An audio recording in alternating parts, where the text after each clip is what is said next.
Good evening, social media. It is Monday here in the United States.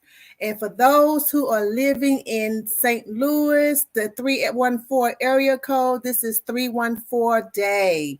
So we hope you went out and got your White Castles, your Chinaman rice, your St. Paul sandwich, your Vest soda, your chips, whatever it is, your Emo's Pizza, this is our day. St. Louis 314 day. And for you mathematicians, 314 is your pi day.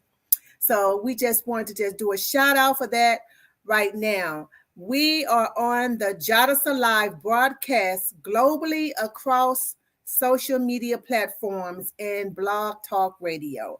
I am your host, Cynthia R. Bennett. And here on the blog podcast, we talk about issues dealing with abuse and neglect to raise awareness, provide resources, and to offer hope through educating, edifying, and encouraging in our communities, locally and globally. I want to thank you, our viewers and our listeners, and ask that if this podcast is helping you or assist you and your family, your friends, or your associates, the JADASA organization is asking you to take time and go to our website and our social media pages to see the causes we raise for women and children. We want you to please to be sure and to like and share our page, like and share our page, forward it to somebody on your timeline, because you never know who may need this information. So, but before we get started, I want to read the announcements. I'm excited about what is going on in the organization, and just doors are opening. Some of the things I'll reveal as we get closer, but some of the things I want to put out now for the announcements. So I'm just going to share some of our announcements right now. I'm going to add it to the stream. As you know, we have our weekly closed support group session, Sister Sis, and it is on Wednesdays. Currently, it is on Zoom until we feel more safe, or if it's more safer to actually go into the building. If you want to be a part of this, this is on Zoom again on Wednesdays from 7 to 8 o'clock. Now we are available, but however, if we don't get anyone to come on, we will now open up the Zoom session. So if you or you know somebody who would like to be a part of this, we just ask you for security reasons to attend or to call the 1-800 number on the flyer, or email us at info@jadasa.org before the group start, preferably no later than 12 p.m. on Wednesday, so we can actually get ourselves situated and make sure that we have all our security measures in place where we can forward the information to you to make sure we have the right person. That way we're safe, you're safe, and we can be free to share and to assist and to encourage. Okay, so that is this Sister Sis group weekly support group session on Wednesdays from 7 to 8 o'clock. Our next flyer. So we have some wonderful, wonderful girls in our spring developer class. The session has already started. We are now going into our third Saturday. So for those who still want to be a part of this, or who have some type of interest, or you or your family or some friends, your neighbors, your nieces or cousins that may have some interest in this workshop, here is the summer 2022 developer workshop. It is already out on our website. You can go out there and register your daughter or your niece or your friend or your cousin or something, a female from ages 10 to 19. As you know, this is a workshop that teaches about entrepreneurship and to create your mobile app. And then at the end of the workshop, we ask the parents to come out, let the girls showcase their apps, and then we also give them a certificate. And we also give them a $50 gift certificate, because we are investing into their company, investing into their entrepreneurship. So this is a great cause. We ask you to go out on our website, jadasa.org, and look at it. It is the yellow flyer that says Summer 2022 Developer. And we are already opening up now to get you a seat, because we are going to make sure we're going to stay within the CDC guidelines. And so we're going to have limited seating. But you want to get your seat, go out and register, okay? You all, we've been waiting on this. We We postponed it last year because we was in the middle of the I forgot which variant it was. We was in the middle of a variant, and so we decided not to host this event at that particular time because we did not want to bring any harm to ourselves or to anyone that would come. So this is our annual fundraiser. It's JADASA and Balcom's Life Celebration Center. It's called the Many Shades of Chucks. Many shades of Chuck. Whatever color Chuck tennis shoes you have, you wear them. You can dress up, you can dress down. Shades is going to be in the summer, June 11th from 2 to 5 p.m. It is going to be at the 417 Adams Street Mansion in Ferguson, Missouri. If you have never been over there in the old part of the historic part of Ferguson, it is beautiful over there. So our event, the Many Shades of Chucks, is a fundraiser. The proceeds will go to programming and services to help domestic abuse survivors and violence, or those who's dealt with that. It is at the 417 Adams Street Mansion. The tickets are $25. We will have a live band, comedians, spoken word. We will have a scavenger hunt. We will have live auctions of baskets. And of course, we will be heavy on the hors d'oeuvres. And we are asking you to support this. We're going to constantly put this out there, and we're going to put it out on Facebook starting next week. But I want to make sure you all get this. Many Shades of Chuck. Put it on your calendar, June 11, 2022, from 2 to 5. We will be right there smack in the summer, in the hot part of the day, in the sunny part of the day. And we wanted it like that because we want you to come out in your different shades of Chuck tennis shoes, and you put on some shades. And we are going to have a wonderful time at the 417th Adams Street Mansion. This is a beautiful location. So we just want you to be a part of it. Okay, we're putting up now our walk, run against abuse. We're letting you know, mark this date, 10/8/2022, October the 8th. We already have the park. We have everything done. We just want you to put it on your calendar to be a part. 10/8/2022. It is going to be out here in North St. Louis County. We are going to have all the municipalities in North St. Louis County that's going to be there. They're participating. They're being a part of this. We're having the families come out, the bounce houses, the race, all of the things, the food trucks. This is going to be an awesome event. We are targeting churches again. We are going back with Work With Us, everybody in the North community, because we know there has been so many issues dealing with abuse and domestic violence. And so we did not have the race last year. Year before last year we did a virtual, but we are coming back out, and we're coming back out strong, and we're going to be ready for October the 8th, 2022. It is going to be at the Bell Fountain Park in Bell Fountain, Alpha 270 in Chambers. You guys, I'm telling you, that is the actual park that's on this flyer. We went out there and took this picture. It is the actual park. A beautiful park with a lake inside. I didn't even know it had a lake. But we have so much in store and prepared. And so we want you to mark your calendars for this day, because we are going to be opening up registrations immediately after our June event. The June event is June 11th. June the 12th, we're opening up registrations for this walk run. So I just wanted to share the announcements with you and get back to this most important topic. All the topics we talk about is important because it's about helping those in the community that's dealing with abuse and neglect, coming from those households where we saw. So everything is important. But I just am so elated about this because tonight I just want to talk about the reauthorization of the Violence Against Women Act. We call it the VAWA Act, and the importance of getting this act passed. That it was so important. You guys do not know the struggle and the creativity and the things that people had to do. And we're going to talk about that. Congress has renewed, it renewed from 1990 era law that extends, that protects victims of domestic and sexual violence. Updating this landmark VAWA Act, 3 years was lapsed. That means something happened and they didn't get it passed. And so the funding was limited, and they had taken money out and didn't have as much money in this fund to help. people. So now it has passed the Congress, and it is expected to be signed by the end of this week by President Joe Biden. Yay, Joe, Uncle Joe. Yes, yes, that's what we need.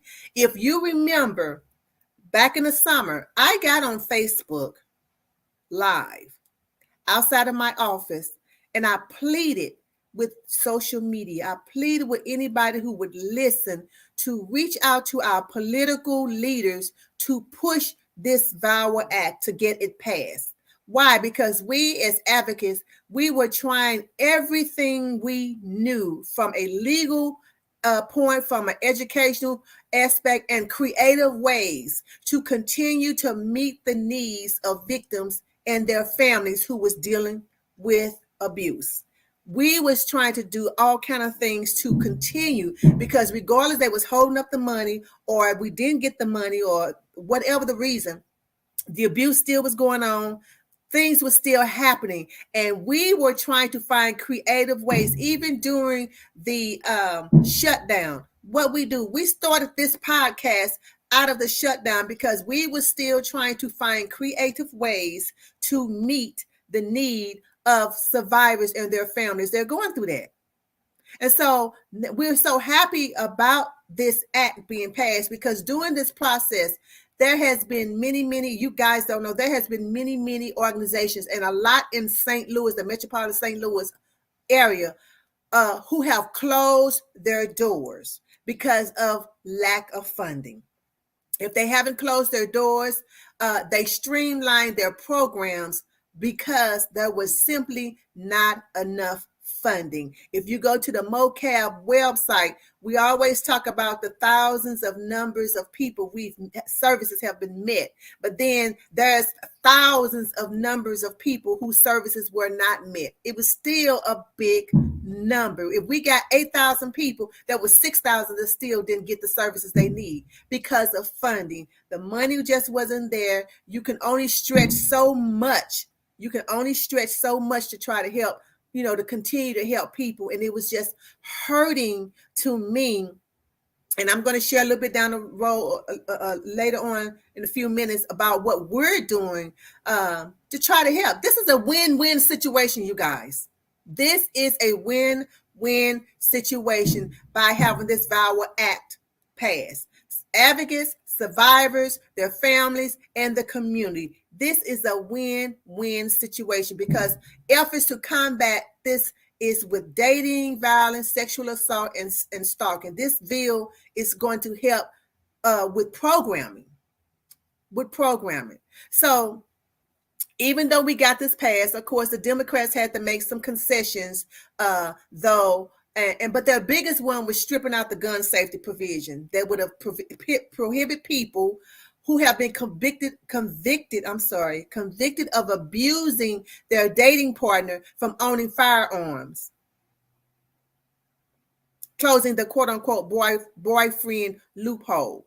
So, we all know that we have been getting an uptick in cases with domestic violence dealing with firearms and handguns, right? So in order to get that bill passed, the Democrats had to take that out, because the national rifle, whatever it is, I'll figure it out. But they just had to get this out of their hand. They had to take it out because the boyfriend loophole is physically abusive ex-boyfriends and convicted stalkers can get access to purchase guns. Now, there was an amendment that was passed. It only keeps the guns out of the hands of convicted domestic abusers who were currently or who were at one time married to the person, who were parents of the person, who lived with the person, or who had children. Now, if you was a boyfriend and you was never married to that person, you didn't have no kids by that person, and you was abusing them, somehow you fell through the loophole. It was only for married folks and people that had kids and stuff. And so that means stalkers and your boyfriend, your current or your former boyfriend, could still buy or own a gun, even if they had been convicted of domestic violence. That was the loophole. that they tried to throw in the bill. So, any kind of restrictions dealing with gun access, and I'm not trying to get political here at all, but, it is what it is. Any kind of restrictions on gun access, the Republicans and the National Rifle Association, the NRA, I couldn't think of that. The Republicans and the National Rifle Association, among other gun rights groups, opposed the provision. So they had to take it out in order to make sure they get this money. So, you had to do what you had to do, the lesser of two evils. But however, I agree with Senate Majority Leader Chuck Schumer, who called it one of it, meaning the VAWA. The passing of the VAWA was the most important law passed by Congress in the last 30 years.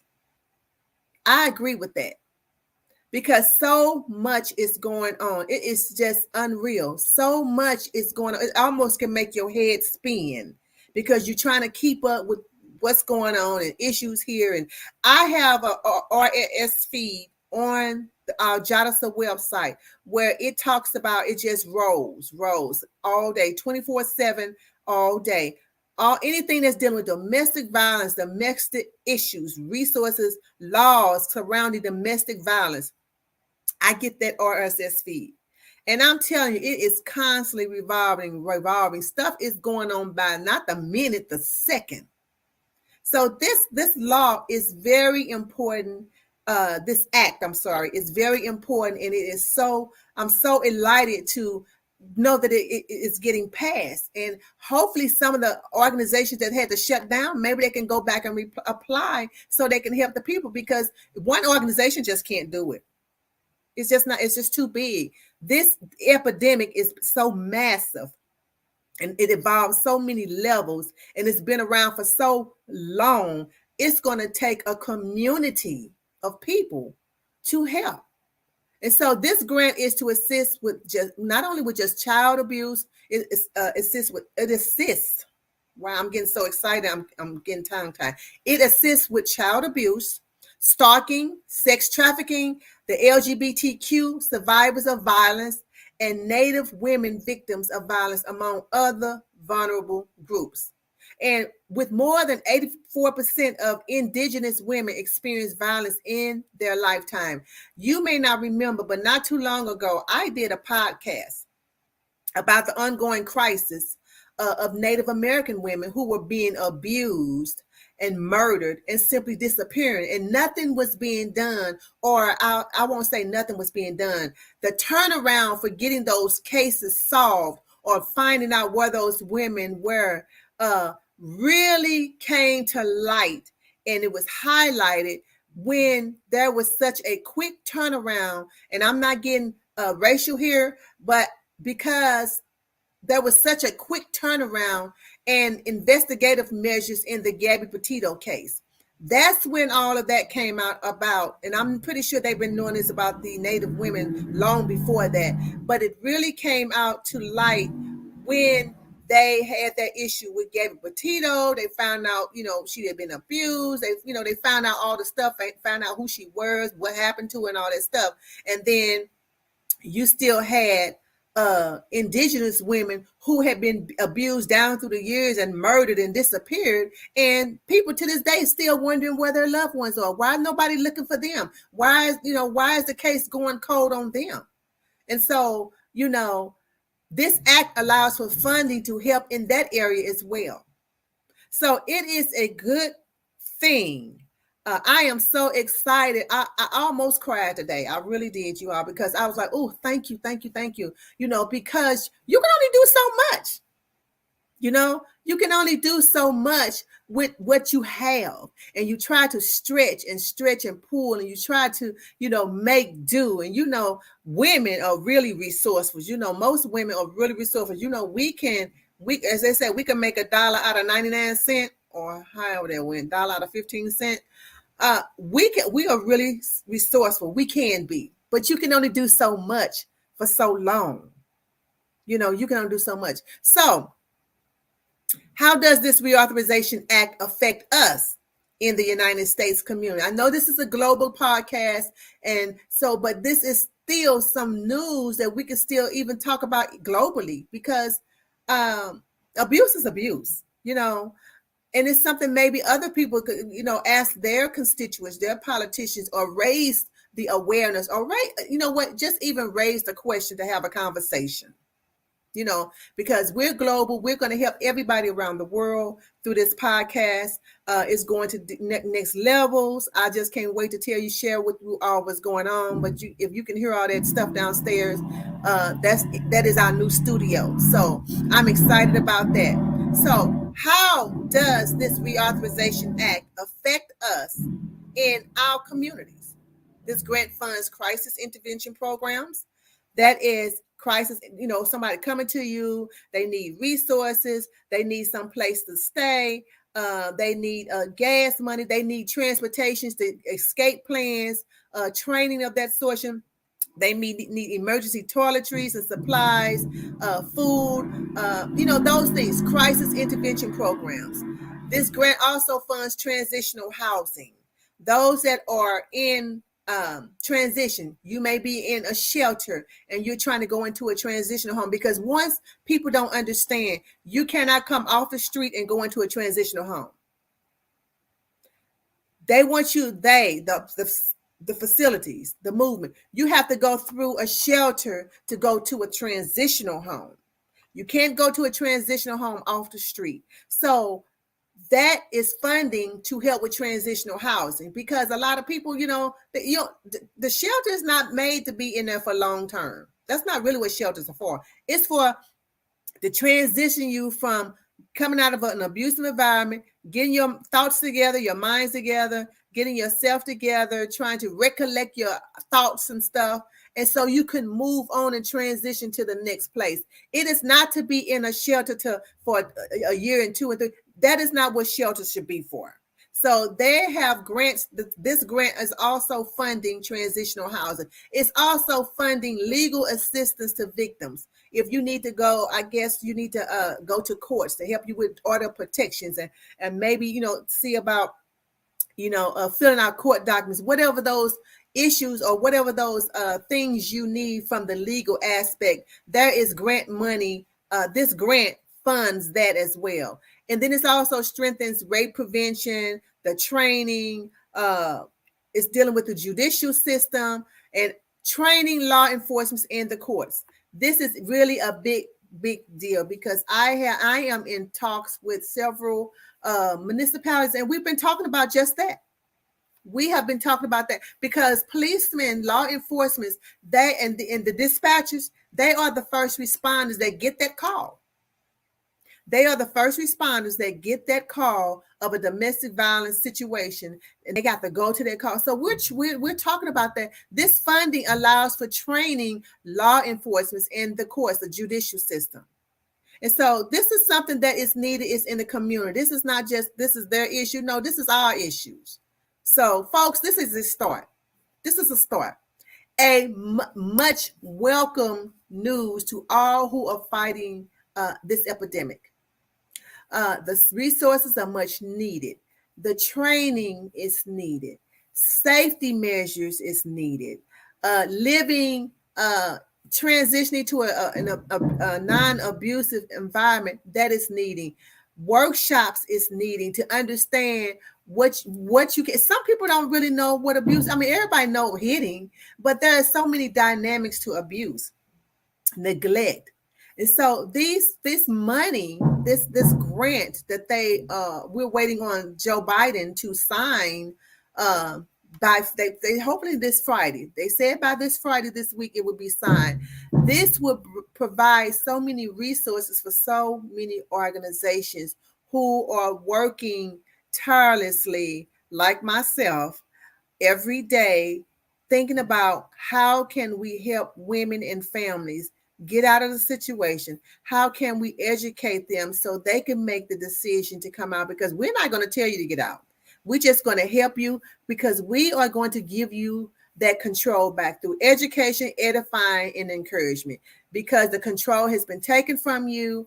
There are so many things have been taken from a survivor or an abuse victim, where they feel vulnerable. We are there to help you get your power back, get your control back, get your life back to live again.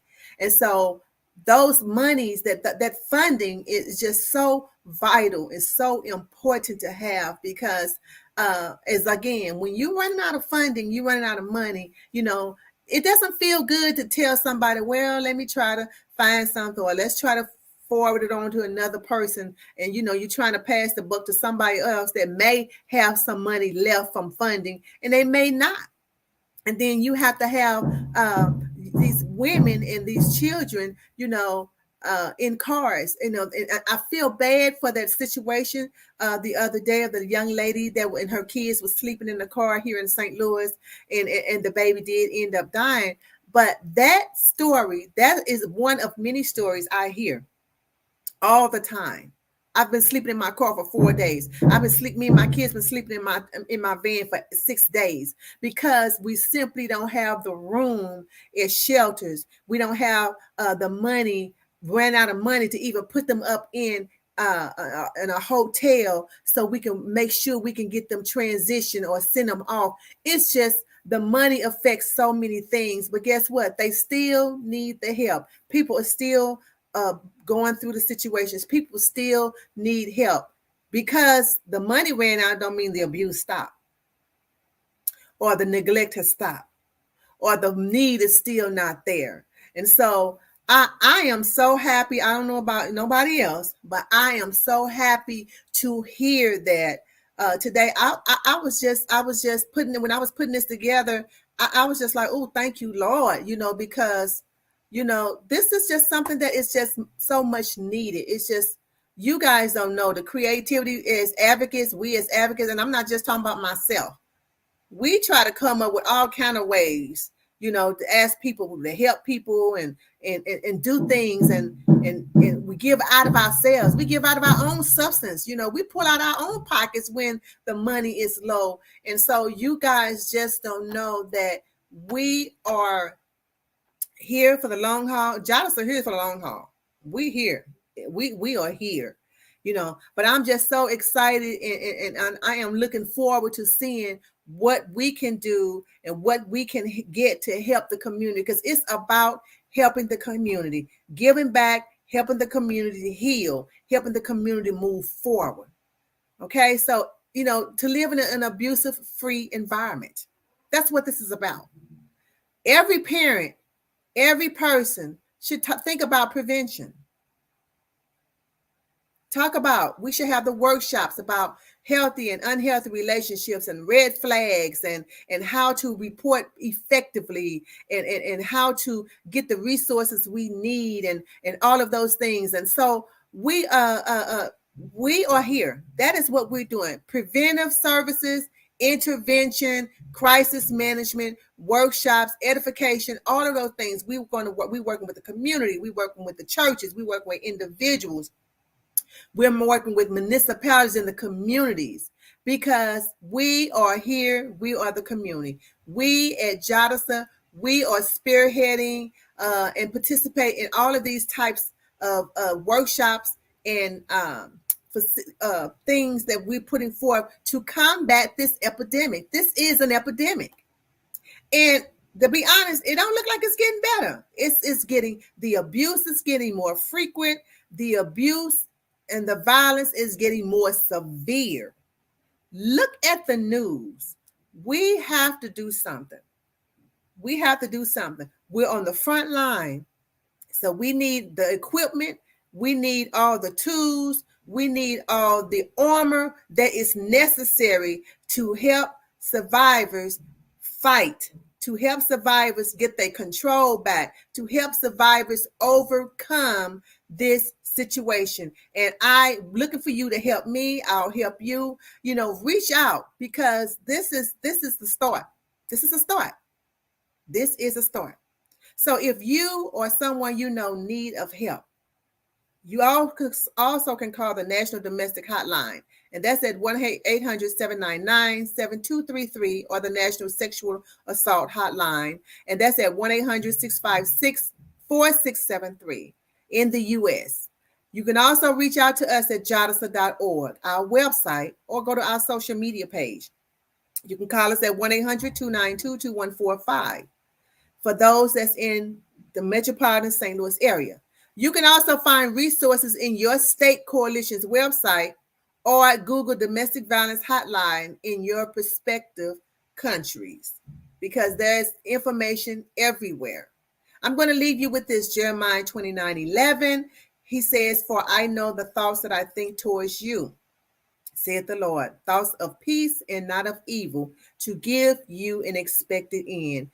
What this is saying is God is thinking peaceful thoughts of you. He's thinking loving thoughts of you. He wants to give you the end that you expect. And if your end is peaceful, if you expect at the end of your day to be joyful, or whatever it is that you expect or that you want, God wants to give you an expected end. It says that in Jeremiah. You can go and read it, 29:11. He wants to give you an expected end because he's thinking peaceful and loving thoughts of you, not things that's going to hurt and harm you. Loving and peaceful thoughts to give you what you want, your expected end, yours. Remember, JADASA is a community-based organization, and you are our global community. Therefore, you are JADASA. It's JADASA 24/7, 365 days, all day, every day. With that being said, I want you to be safe. I want you to be well, and I want you to be whole. Good night.